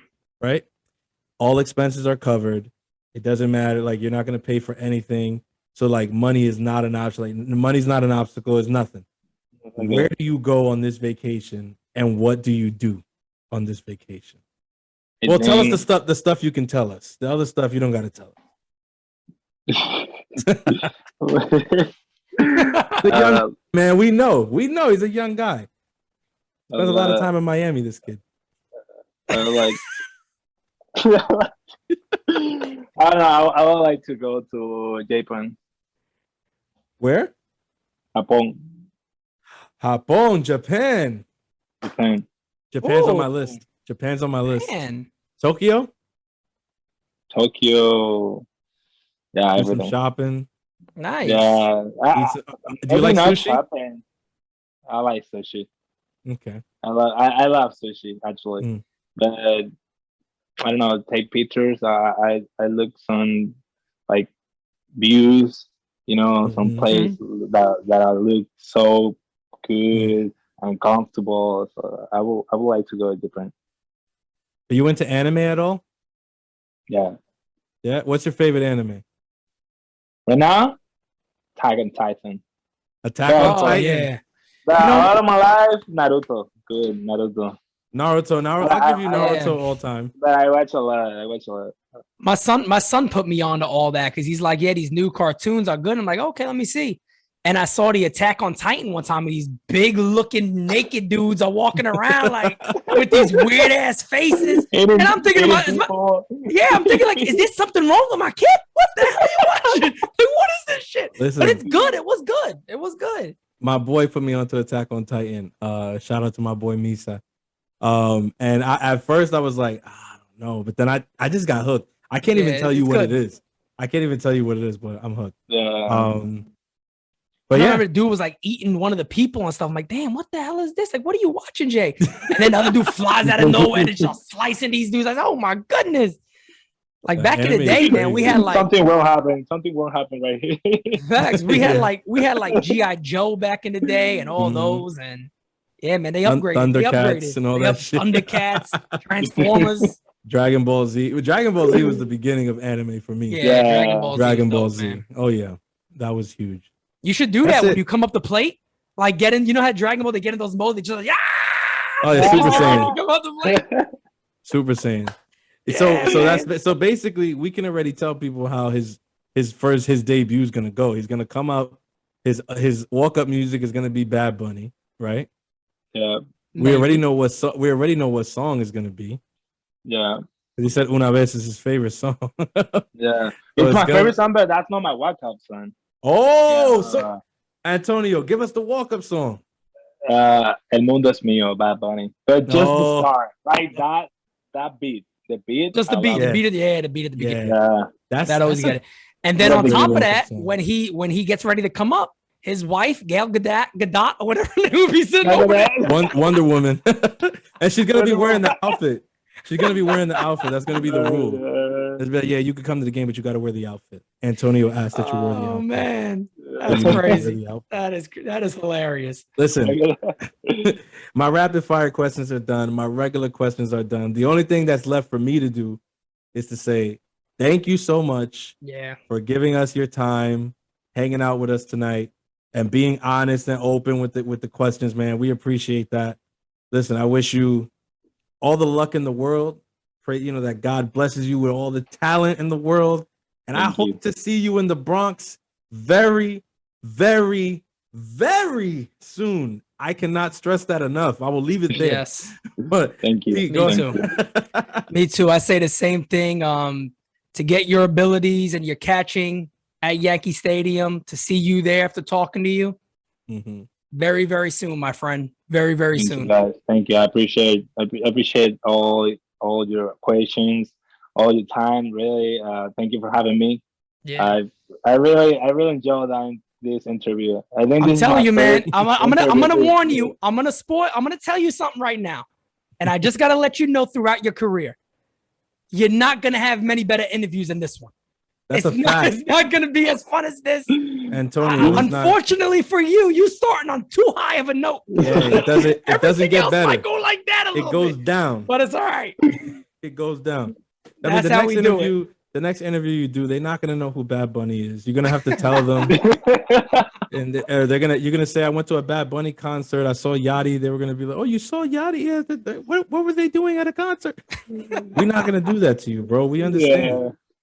Listen, Antonio, we gotta have you back. We know you're gonna go do your work, so you're gonna go out there. You're gonna work. You're gonna kill it this season. We know that.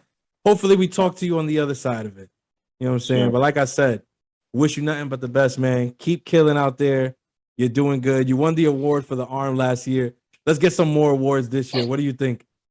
Let's go. Let's get it. Let's get it. Let's do it. There's no Let's limit. do it. There's no limits. You know? Let's get Not it. at all. Thank you. You're right. Thank you, guys. Thank you. Antonio, man, we appreciate it. Thank you. Thank you, guys. Francis, man, again, I'll come right back into it. I love this dude, man. It's a Look, fact. it ain't like I disliked Antonio. I didn't know enough about Antonio. I knew what I knew as a prospect. And to be fair, I haven't talked to all the other guys. I met Volpe and all that, but I haven't had a whole sit-down conversation with some of these guys. Yeah. But Antonio Gomez, man, that interview right there, you talk about a fire interview. We went from everything, bro. We went from food to where he's born to crushes to anime to what he does to get ready. I mean, every damn thing you could cover on there. That shit. If you don't like Antonio Gomez more after that, you missing out on what this shows like this bring to people. Oh yeah. Truly. Bro, he's first of all, first and foremost, thanks to Antonio Gomez. Thank you, Antonio. I want to thank Miguel, his rep. I want everybody who's working with him. Listen, first of all, everybody who's working with him, you guys are doing a phenomenal job. And on top of that, let me say this. I believe you guys got a future major league ball player. No doubt about it. Goes without saying. No question about it. Guy, he's coming up somewhere. No doubt. It better be the Bronx. It better be the Don't Bronx. screw the pooch. Oh, can we say this? The pooch. Can we say this now? Because he's not on the more. I don't want to get him in no trouble, bro. I don't. Look at Francis's ass over here. Tells I was me wilding. before that shit. I was thinking like Francis, like, damn, Pete might mention something about Gary Sanchez. She's like, no, I'm not gonna do that. Francis at the end of that shit got very comfortable though. I hope you're up here very, very, very, very soon, bro. Like tomorrow type shit. Pete, very. So I was like, oh, he gave me the green light, and I'm gonna be like, bro, to have your catching. please, man. You're catching up here right now. We'll be good to go. But man, that shit. If anything, you're tagging, like especially for runners coming from third base. The thing is too, to and be you fair, get the ball a year in advance. To be fair too, Gary's coming up on his last year. May not even be the catcher. We don't know. So, and we never. Yeah, no, we don't know what's gonna happen. We're not disrespecting Gary. Listen, it's not disrespecting Antonio. And that's what I want to put. But to be fair too, it is actually Antonio's job to take over whoever's a catcher. So it is also part of his job. Listen, it is what it is. It's a dog eat dog world, and like listen, Antonio's dreams are what they are. He said it clearly, bro. You know what he wants to do. 10 years, 10 rings, fam. I love. You know what his goals are. So like, look, that was the quote. To me, that was the quote of the interview. Oh, he said, while we were in the interview, I had to tweet it. I was like, man, I don't want to forget that. I'm not going to, but I need to put that out there. I need people to see who this guy is. He said, if I play 10 years, he said, if I play 10 years, I want 10 rings. That's it. And I told him, I was like, look, it's a trick question, and I ask it the way I ask it on purpose because I want to see what you're about.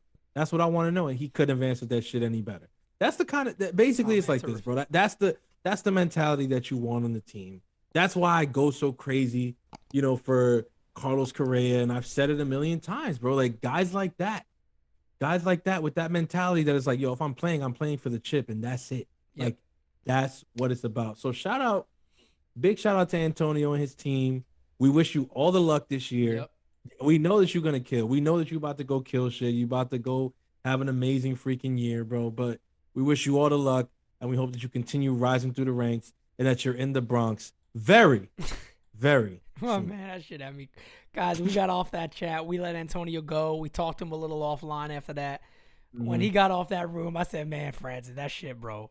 You really went with that shit at the end, man. I thought you were worried about me saying that shit. I thought you didn't catch it. I thought you didn't catch it. 100%. Until, man. I was under my breath, I'm cracking up, but then I'm like, what am I going to say? Because I know I need to get something in. Exactly. That's when I realized you caught it. I didn't realize you caught it until you said what you said. Then I was like, oh, shit, he caught me. No, that's when I realized. I said, damn. I said, Pete really starting to know me. Oh, that's some funny stuff, man. I tell you. Damn, it's been some time. Yeah, we've been doing this for a minute now. Guys, the next thing we have is the world famous now. Oh, yeah. Tweet of the week. This week's tweet of the week is from the one, the only, at Yankee fan Earl. Shout out to Earl. Shout out to Earl. I love that name, Earl. Oh, yeah, me too. Earl says, there he goes. Clap it up for Earl. Clap it up for Earl. He's a friend of the show. He's a friend of ours. He's a friend of the show. So, what's up with Earl? Go follow Earl, everybody, at Yankee fan Earl. You see it right there on your screen. Earl says, Freddie Freeman checks multiple boxes for Hal's Yankees. Solid defensive first baseman, elite lefty bat, easy to sell / market, only cost money, won't cost the $350 million Correa, will and won't require more than a 6-year deal. So, Francis, take me over what you think about that. I'll be honest. I mean, I can kind of spoil it for you guys. I agree with everything. I just hate that we have to talk about money when it comes to Correa. So, or Freeman or any of these guys being Yankee fans. But, Francis, go ahead. What do you think? Yeah. I mean, since you brought up that point, and that's the last one in the tweet, I'll start there. Just because I know, like, I interact with Earl a lot. You interact with Earl. I mean, look, I know Earl's putting it out there because it's Hal's Yankees. Correct. And that's why, because that's the tweet. He's like, checks multiple boxes for Hal's Yankees. But Earl is not one of those guys who's out there saying that the Yankees don't have enough money to spend on this player or that player. Right.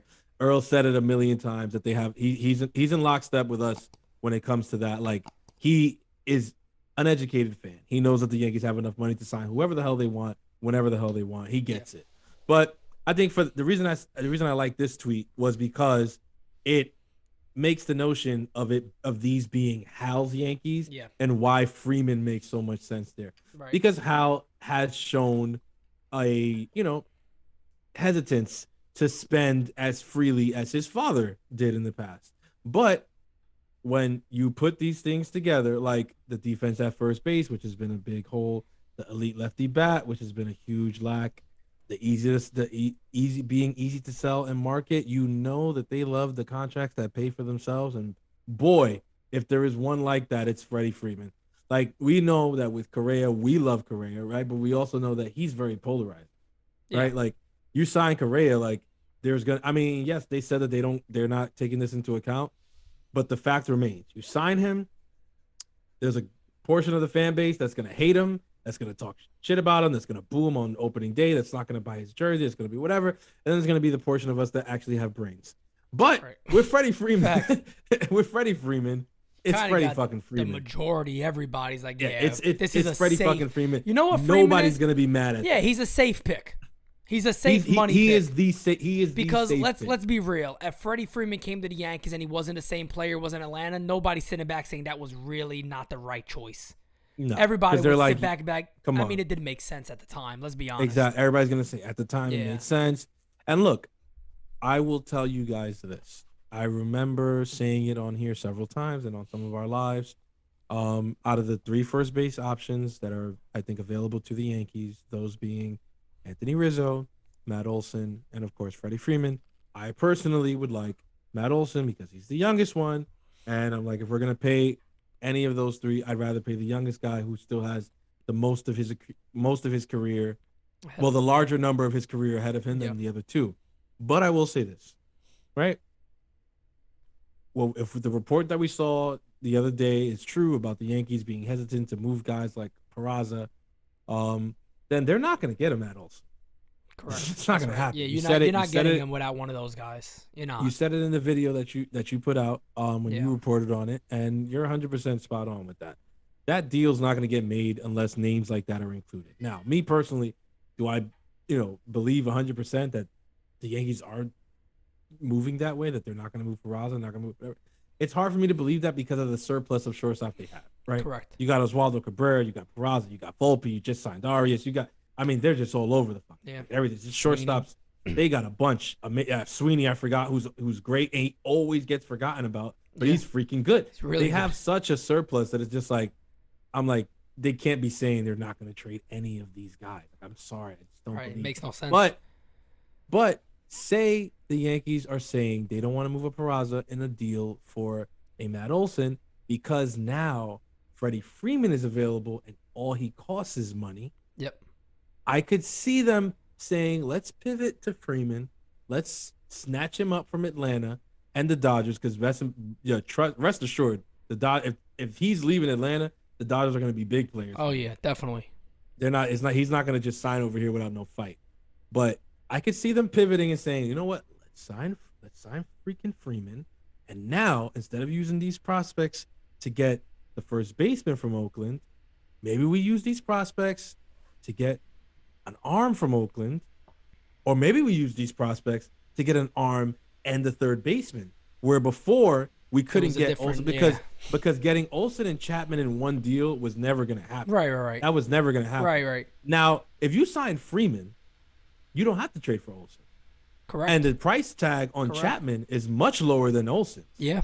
So now to pick, or you can even say something along the lines of I saw somebody say, I think Christian said that. Yeah, I think Christian said this from the NYST podcast, and it makes sense too, right? Like if you got a guy like a Freeman, or if you go out there and you get, well, you're not gonna get Olsen, but if you got Freeman for an example, right?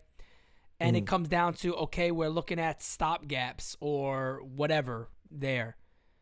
Yeah. Just put Peraza at shortstop. Like there's exactly. Why would I want Simmons over Peraza? Would any Yankee fan want Simmons over Peraza? Brian Cashman's already on record saying he's definitely a shortstop right now. He could play with the glove. I tell you, he's one of the prospects I follow the most. I've asked so many people about him. And even Eli Fishman said it. Eli said flat out, no, he would hit up here too. There's no doubt about it. He's that good. Yeah, he's that good. Listen, if he gets overshadowed because Anthony Volpe is so good, and then you see Dominguez and you see Arias, even these young guys coming. He had arguably a better year than most all of them. Yeah, he had all of them. Year. He had an amazing. Does year. anybody even know how many bases the dude sold? That's why he got put on the 40. I mean, exactly. So I'm just like, that's why he got put on the guys. Trust me, you don't just get put on the Yankees 40-man roster. Really friggin' good. Yeah. So if the Yankees came out and they said, we got Freeman there, we want to put him as short. Maybe they could still go get Seiya Suzuki. You can figure out that outfield, what it looks like. You could still have to trade Luke Voigt. The DH goes in the National League. You got a little more value with some of these guys. Maybe you could then say, well, we got Suzuki and Freeman. We'll take the hit or whatever it's going to be as shortstop. We think it's going to be better than Simmons. I think that's guaranteed almost. And then maybe we move on from Gary. Maybe we could trade Gary Sanchez now. No, but it's or not whatever. There's just so many options this offseason that I keep saying, and I still say it.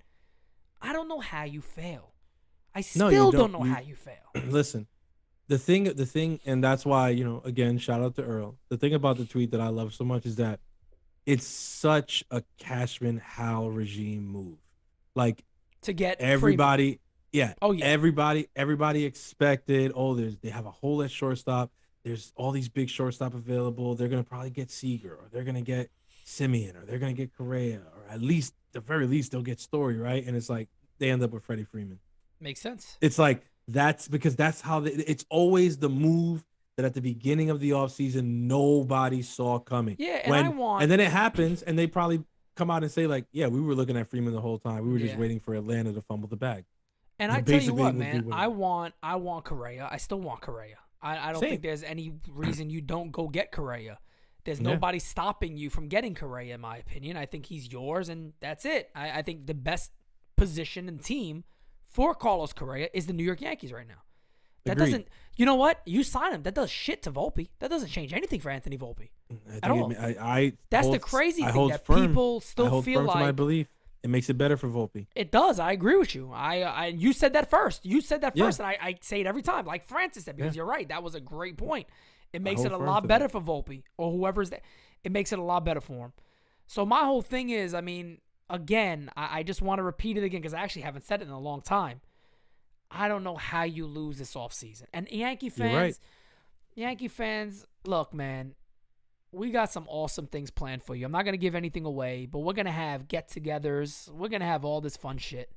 Oh, yeah. All we want is a good team. The content kings are coming, baby. No doubt. And I tell you guys this right now.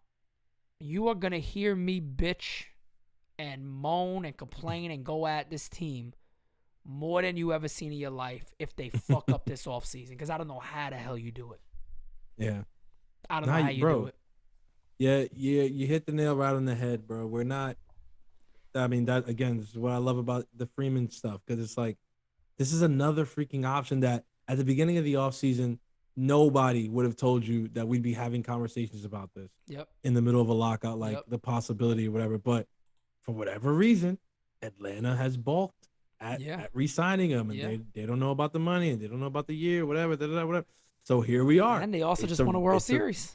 It's the best time to let him go. It's a real possibility. And it's like, bro, look, it's like everything is falling in, like right in the Yankees' laps. It's like, how do you not fucking rearrange this team and build a winner? Look at that swing like, for Yankee Stadium. My goodness. Come on, man. Just beautiful. Like, and the good thing is, he's one of those lefties too that got power everywhere. Yeah. He'll hit homers out the left field, left center. Oh yeah. You know? But my thing with Freddie Freeman that has me like kind of coming around on him as an option is not coming around. Again, like he's the second option. He was the second option for me behind Olsen. The reason that I'm moving him over Olsen is because of the work that I've just been doing in my head mentally, and I'm like, the maneuvers that we could make to make the team better with signing Freeman and spending less than we would is like way more realistic to me. Yeah. I look at Freeman. It's sad like, because like age. You go back to what Earl said. You're right. I mean, it's Hal's Yankees, right? Do we really expect them to go out there and get Correa and another guy and then re-sign Judge? But we've been saying that. That's what we've been saying. Unfortunately, we want Carlos Correa, and we know they can do that. But and we know they can get him. Can they? But the possibility that they will do it, probably not. Listen, guys, we got too much examples of it already, too. Yeah, too much examples of it already. The most recent examples are Manny Machado and Bryce Harper. Facts. They were right there. All they costed was money. And their excuse was we got Stanton. Come on, everybody knows that's not a damn excuse. And they weren't playing Stanton in the outfield. Are the Yankees a better team right now with Bryce Harper? Of course. Are they a better team right now with Manny Machado? Of course. And they still have positions for him. Yeah. They never would like. Who's a better player, Bryce Harper or Joey Gallo? Is it even close? Like Ozzie Guillen said. The guy coming off the MVP. Did you hear me say this? Ozzie Guillen said, "You keep that shit. You keep that." Exactly. That's what he said. I brought up Joey Gallo. He said, no. You keep that shit. You keep that shit. And I was like, hey, I kind of agree with you with especially the form of the Yankees and what we're looking to do, but we don't want to go down that rabbit hole. Nah, bro. Listen, it's straight up. Look, the last point that I had on it, I just wanted to like kind of emphasize what you said about the whole stopgap thing. Look, I know that's been a narrative all off season. Honestly speaking, this is Francis' opinion. Fuck a stopgap. And when I say fuck a stopgap, it's not saying like I don't want to see like a Peraza there. It's that to me, Peraza is a stopgap, but he isn't, because to me, I look at him like he's a call up. He's one of our kids. Potential there. He's getting a chance. Like that's not a stopgap. That's like, okay, we're bringing up a kid. We're giving him a kid. We're giving a kid a shot. That's right? That's Derek Jeter 96. Exactly. And I'm not saying he's Derek Jeter. He's going to be Derek Jeter. No, you're saying it's like that's Derek Jeter 96. Yeah. Give him the shot. Give the kid the shot instead of the veteran or somebody else that you just throw on. exactly. When I say fuck a stopgap, it's that. Like, don't sign freaking Andrelton Simmons. No. Don't trade do for it. Elvis Andrus. No. Like, don't trade for Didi again. The only way I take you know Elvis Andrus is if they say we'll take Ken Waldichuk and 3 others that are lower level. Then I'm like, but nah, because Andrus has like money and yeah, bro. but If they take it, if we got to take Elvis Andrus, like they got to take Sanchez and Hicks.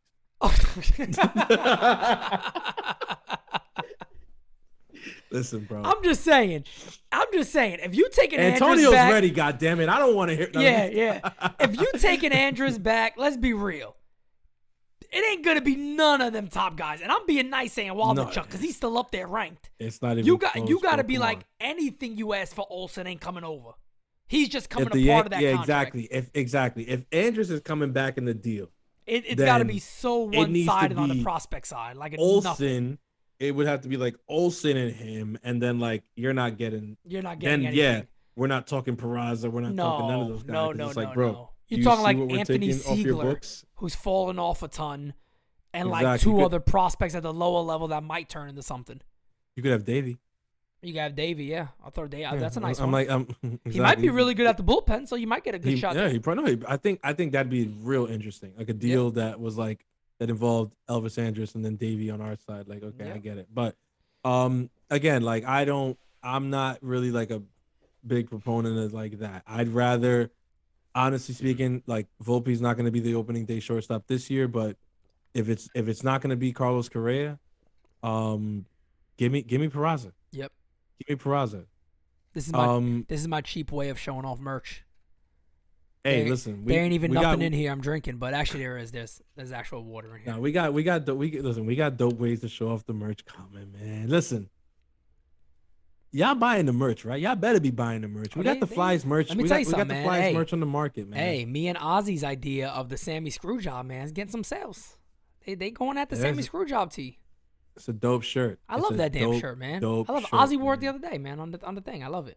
It's a dope But shirt. anyway, guys, buy man, the merch. Buy the merch. NYYnews.com/shop. It's very easy. Go find your fun stuff on there. We got a lot coming out. Oh, Even yeah. more. If baseball get the shit together, we'll have more merch for you guys coming out.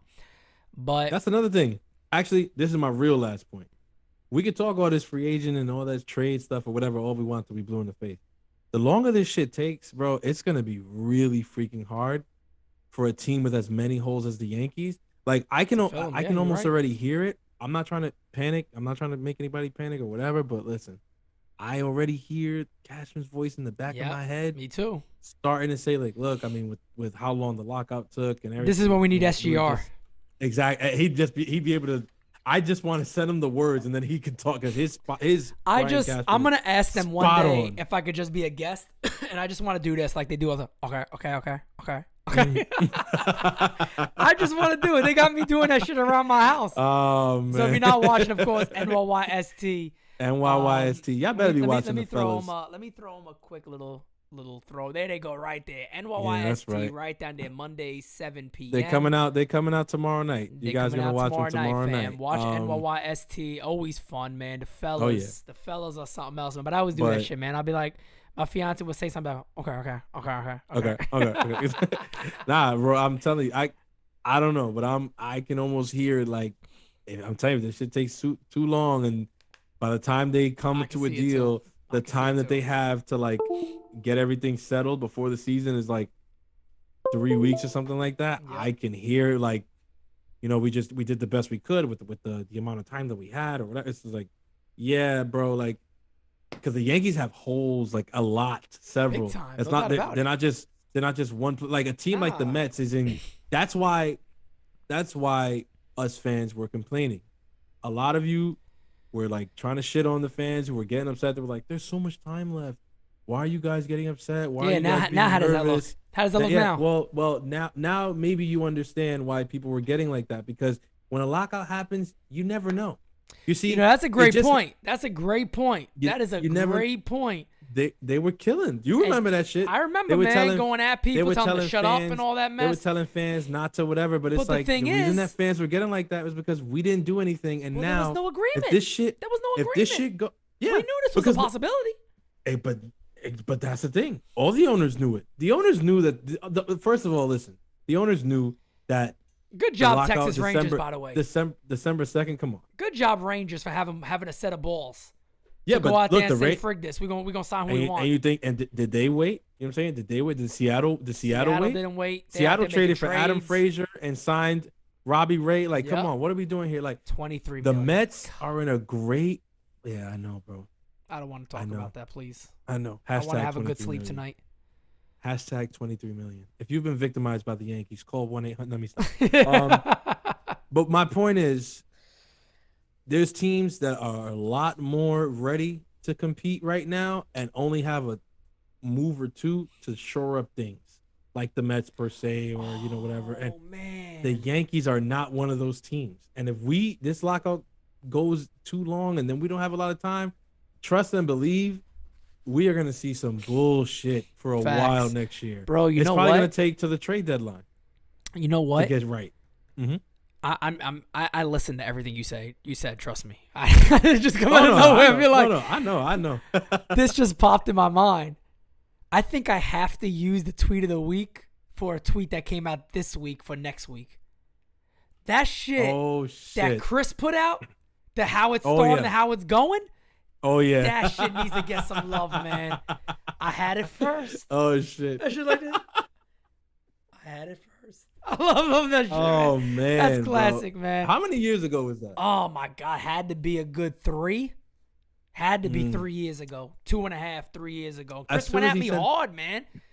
We went at each other, man. I think I didn't respond in a bad way, but then we had a back and forth or whatever. I think he might have, I don't know if it went to DMs or whatever, some shit like that. But, yeah, we didn't talk. And then, man, Chris hit me up out of nowhere one day and was like, it was weird. It was weird, but not in a bad way, anything good, but just on some man-to-man shit. Like, bro, we actually agree on a lot of things.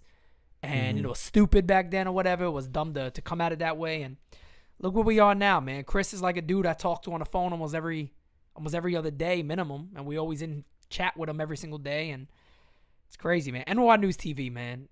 This is a family, man. It's a beautiful thing that is happening right here, man. It's a beautiful thing for real. Like, if people knew all the origin stories and the backstories of everybody and like how we're here now, and man, it's just awesome. It's just gonna be in the book. It's gonna be in the book. It'll definitely be in the book, guys. Well, Francis, with that being said, fam, you know what the deal is. That I do. Now it's time for so long. No, I'm kidding, guys. Ladies and gentlemen, this has been yet another episode of the Designated Spittaz, brought to you, of course, by NYY News TV. And of course, before you say it, I forgot. We are on Apple Podcasts now. Hey, so guys, make sure you are giving a 5-star review and you are listening to us. Because wouldn't it be amazing for the Designated Spittaz and all of Team NYY News to be like in the top 10 and share it out and be like, look at us. Look at us, baby. Look at us. So guys, go and do that. My fiance's going to yell at me. I know she is. You should have said that at the beginning. Blah, blah, blah. Yeah. She's as involved as everybody in this whole thing. So she's on the team. And by the way, everybody, send us some love, man. She broke her back. And if you guys think I'm joking, I'm actually not. Her L2 is broken. My son gave her a spine buster on the couch. Actually, guys, Pete doesn't want to tell you guys a true story. It's not PG Yo, fam, rated. But you want to laugh about something? I'm not trying to be. Damn, man, we just keep going. We don't shut up. Do we ever shut up? But she gets in the ambulance, right? And I said, all right, I will follow where you guys are going. I'll come behind you. She said when she got in the ambulance, they laid her down. They go, she's already on the stretcher and all that because she couldn't move. She couldn't move her right leg. So I'm terrified as it is. I'm like, oh my God, like this is paralyzed. Yeah, God forbid. I was praying. I was terrified, bro. Mm-hmm. And I get in to follow them. And she tells me later, by the time we get home, she goes, when I was in there, they said, is there anything you want to tell us? And she's like, what? And they're like, you are in a safe spot right now. You could tell us anything that could be. I know you said it was an accident with your son. Is there anything else you want to tell us? And she's like, no, not at all. He's like, again, you're safe. She's like, it's my fucking back. Like, leave me the fuck alone. Like, leave me alone, man. No, everything's all right. Like, come on, yo. He didn't beat me. Like, what's wrong with you people? my man just gave me like one backbreaker real quick. Imagine. That was like, it. So what yeah, kind of I wife? told- What kind I of told my wife son- beater is German suplexing the girl? Exactly. Like, what is Dude, this? the Chris frick is Benoit? that? Chris They Benoit. thought she was married to Chris Benoit. If it was Chris Benoit, it's not too early for this. I can say this. Everybody in the house would have been dead. Yeah, I was gonna say. There would have been guys, body listen, bags coming If it was out Chris this show. Benoit, it wouldn't have been no ambulance. It would have been Nah, coroner. man. They would have been. This is why they come to the Spittaz. Where else are you gonna get this kind of content? All right, bro. Let's wrap this up. Come on. Come on. Come on. Oh, man. So send us some love, man. Apple if you guys are on Podcasts, Twitter, yes. man, send her a message or something. Say, hey, hope you Yes. get better. You Yeah. know, I feel bad because, she's not a I sit on my couch all day type of person. So she's driving, it's driving her nuts right now, just sitting down. Mm-hmm. That's So tough. yeah, please send us something if you guys can. Send her love, man. Send her Prayers love or up. something. She's on the team. She's on the team. And do like and subscribe to the Apple. Leave a 5-star review. Do it for Jira. Do it for her. Yes. Do it Yes. for her. Why not? Why not? Come on. Do it for her back. Come on. And if you don't give Don't be a poot, do it for us. You guys watch. You guys Yeah. watch us. Yeah, come do on. it for us. Yeah. And you need to give a poot. Unless you're Yeah, going to give a buy the poot. Don't Give a Poot shirt. Because that shit is coming. Yeah. Anyway. Yeah. We got to get Ladies and everybody's gentlemen. quotes. Got to be on a shirt. Another episode has come and gone of the Designated Spittaz. Y'all already know. Keep it locked. Stay tuned. Because the next episode is the best episode. And you guys already know we would never come whack on a Designated Spittaz track. Until next time, we will see you guys next Sunday. Talk to you later. Yeah. Before it hits the front page, NY